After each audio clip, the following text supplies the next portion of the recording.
Alam po ninyo yung sakit ni Presidente Marcos Jr. Yan ang problema kasi.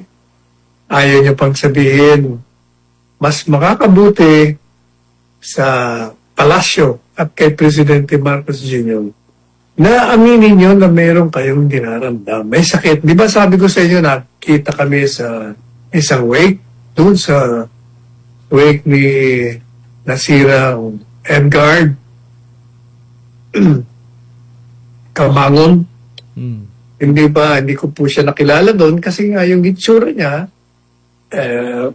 nagulat ako dahil nakala ko sinong matanda na hinang lumalakad.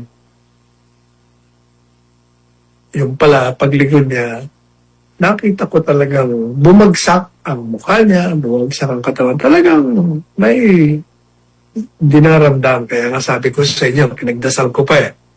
Kaya makakabuti sana kung sabihin na para ang taong bayan, kahit na disgustado sa kanya dahil isa naman siyang kababayan at tao rin siya at siya ang namumuno ng ating bansa, panalangin naman ang kalusugan niya.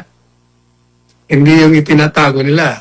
Ang mangyayari niya, so it was the late President Ferdinand Marcos Sr., so it is now with the son, Ferdinand Marcos Jr. Tinago rin ni Presidente Marcos Sr. noon ang kanyang sakit.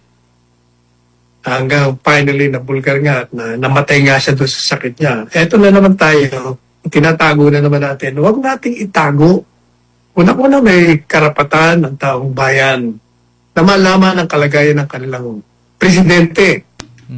Pangalawa, obligasyon ng presidente ng bansa sa ilalim ng saligang batas at kahit na nga walang sinasabi sa saligang batas, obligasyon mong sabihin sa iyong constituents, sa iyong sinasakupan kung ano ang iyong kalagayan para alam ng tao, hindi yung magrereklamo kayo sa chismis.